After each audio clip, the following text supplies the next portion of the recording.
G'day, I'm Ish, and this is just a little bit about myself. I'm married, no kids. Basics are I live in Brisbane, which is in the mid-northeastern coastal area of Australia. Lived in Australia most of my life, in various parts. My job, bread and butter, is writing. Not as an author, but as a minor functionary in a larger organisation. So I spend all day reading and writing stuff that I have to read and write, and spend most of the evenings writing stuff I like to write. Apart from writing, I have a few hobbies, I guess. Like a lot of people, I'm interested in some variety of sport.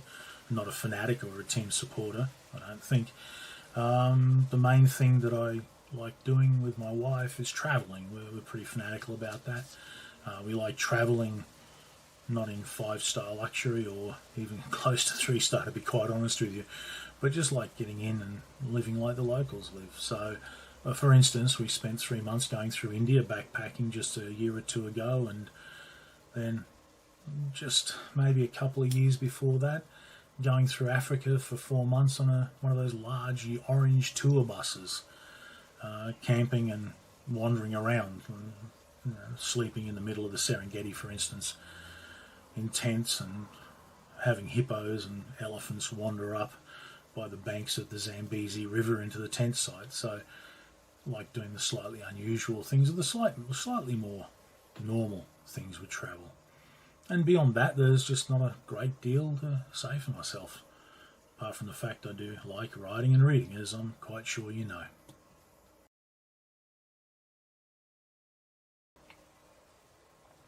So, why do I write? There's 3 reasons. The first one is I like it. Quite simply, I enjoy the process of actually writing science fiction. The second one is that I've read so much science fiction over my lifetime that there's a feeling I have to give something back. I've gotten so much pleasure out of the novels and the short stories other authors have written that I feel maybe not an obligation, but a need to hand something back, and hopefully to spread a little bit of that pleasure and enjoyment around to other people. And the last reason that I write is that I think I've got something to say. I don't think you can go too long in this life without developing strong opinions, and it's how to express those opinions that sometimes is the trick. So writing gives me an outlet for that. A lot of my short stories have been specifically along those lines, and ShaKert's no different. So what's ShaKert about? Cast your minds forward a couple of 100 years. Earth's just one great big city. There's a few spots where there's agriculture, a few spots where oceans are left, but not much. It's a jam-packed, harsh, nasty environment. People are living cheek to jowl. There's interstellar travel, there's off-world colonies, but they're relatively small and out to one side. Go to one side of the planet, and there's a man, and a woman, and a dying child. The man, Greg Robertson, is one of the key characters. They can't save their child. They don't have the money. They don't have the insurance. They don't even know what the child's dying from, but dying she is. And take yourself to the other side of the planet.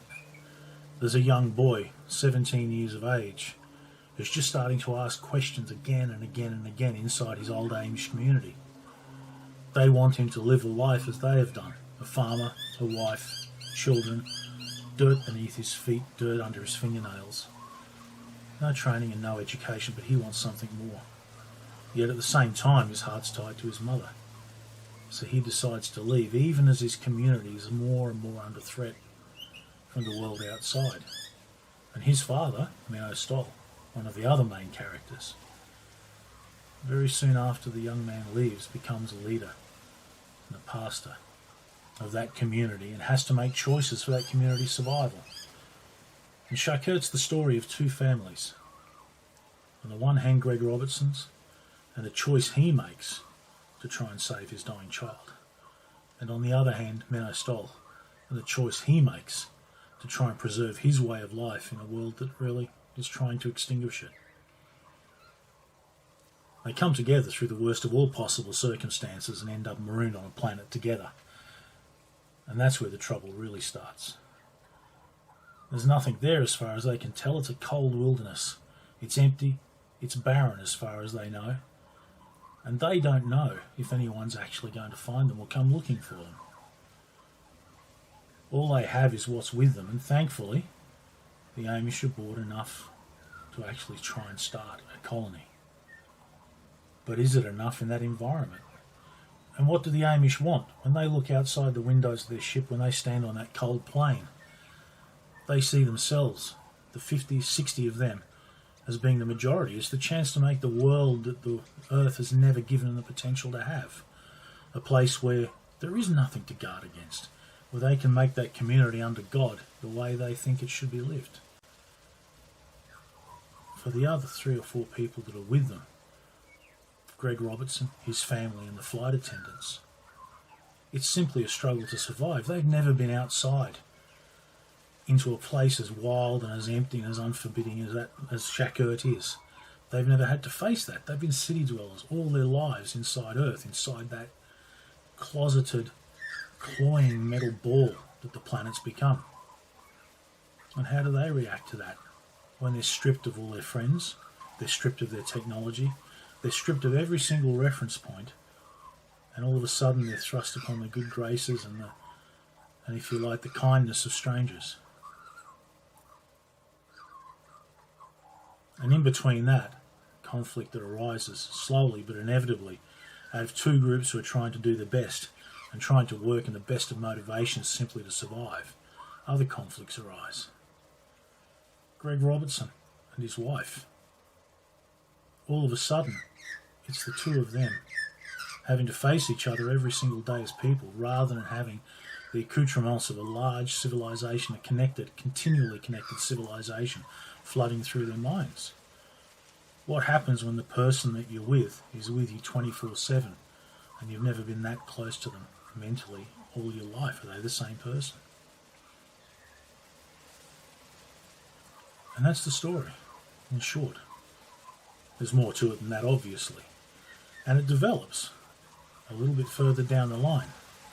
And the real trouble starts, the real trouble again, or more trouble starts, when they actually find out that this planet they thought was alone, this planet they thought was empty, and this planet they were thought that, for some of them, God had given to them as a new place to start, isn't actually empty at all. Just over the ridge, just over the horizon, there's somebody else. There's a few somebody else's. They were there first. And even they're not what they seem. How do they react to that? One side of the group will accept it and try and understand them and try to grow part of them and try to see what it is that these other people, these aliens on this planet, are actually. The other half will reject them utterly. And that's ShaKert. Enjoy.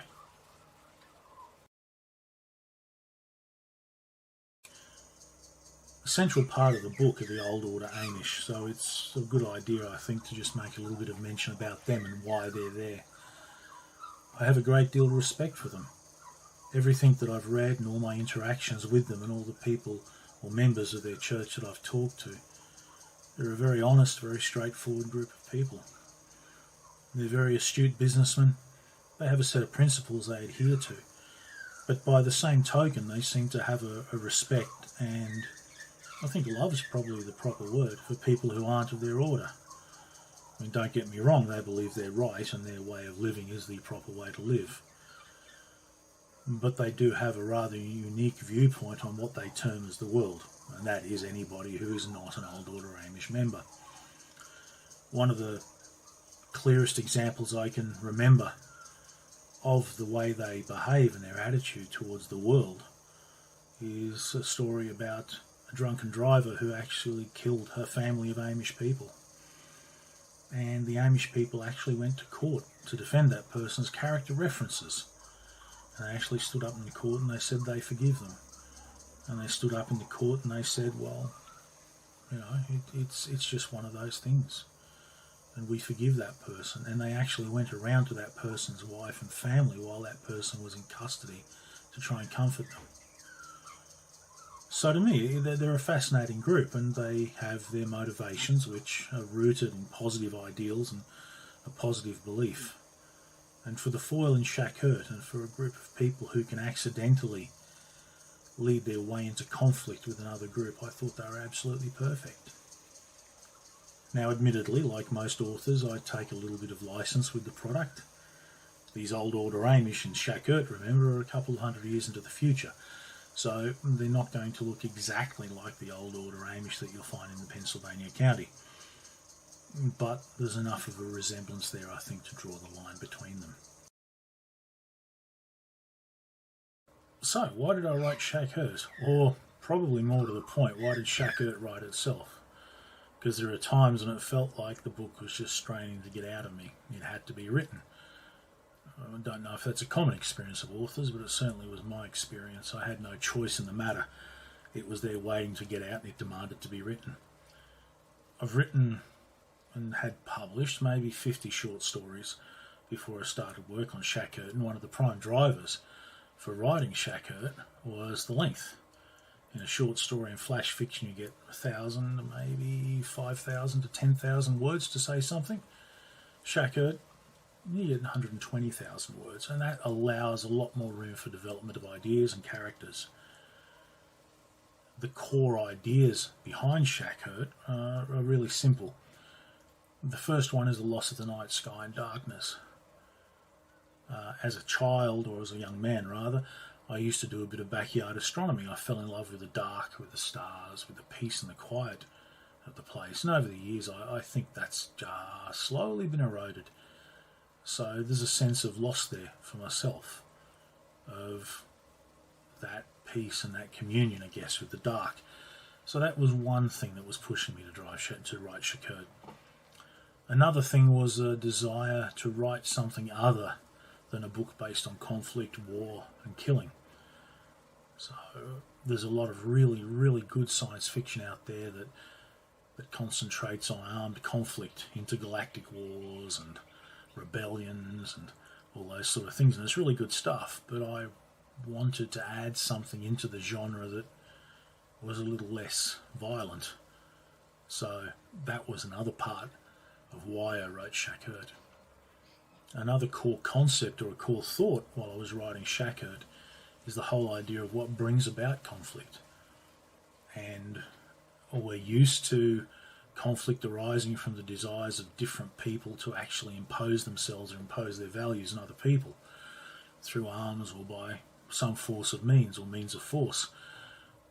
I wanted to examine a proposition where people who are operating from benign or from better motivations, if you want to call it that, who really don't mean any harm to anybody else, but who simply have totally divergent viewpoints or divergent views of life and the world, how that can lead to conflict and what might become of that. So that's another reason why I wrote ShaKert, was to explore that particular theme. And the final theme that I wanted to work through in ShaKert was relationships. I wanted to look at the proposition or the thought that you can go through life with somebody and not really understand who they are. That the things that we surround ourselves with and the things that society gives us can sometimes get in the way of the actual relationship. I mean, I think, or I presume that everybody's heard the old apocryphal story of a husband and wife with children, and they have the kids go through primary school, high school, they get to the end of their secondary education, they stay at home, they go through university, and then when they finish university they leave the home. When the man and the woman wake up in the morning, the first day the kids are gone, they sit down for breakfast, they look up across the table and they think, who the hell are you? Two strangers, and with 18 or 20 years in between that are just so composed or so filled with taking care of the children and with friends and with work and with other activities that they look at each other and they don't know each other anymore. So I wanted to play around a little bit with that. And when you look at the core of ShaKert, that's why I wrote it. They were the reasons or the main thoughts underneath it.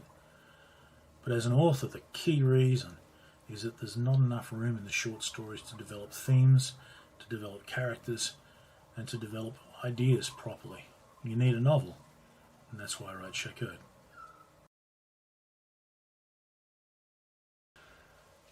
Yes, I've started on another novel. This one's different and bigger. Some of the themes are going to be the same. It's going to be an avoidance of armed conflict and revolution. We're not going down that path. But this one's going to ask some deeper questions. In this novel, we're asking, what's the nature of humanity? What makes us human? We're going to look at why we've ended up where we are now. Do we deserve to exist? At the heart of this is the question, or the statement posed by Carl Sagan. And Carl Sagan actually said that extinction is the normal. Survival is the exception. And that other question, what gives us the right to think that we are actually going to make it through all this?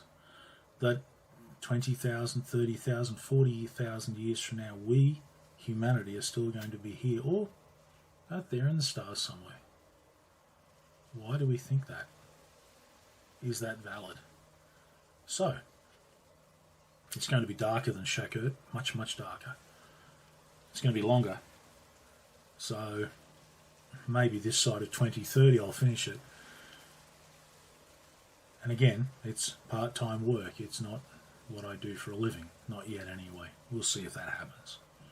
So look, in terms of the novel, in terms of writing, that's next. In terms of the next 6 months to a year, I'll be looking at what happens with ShaKert. I'll be looking to see how it's received and what people think of my writing.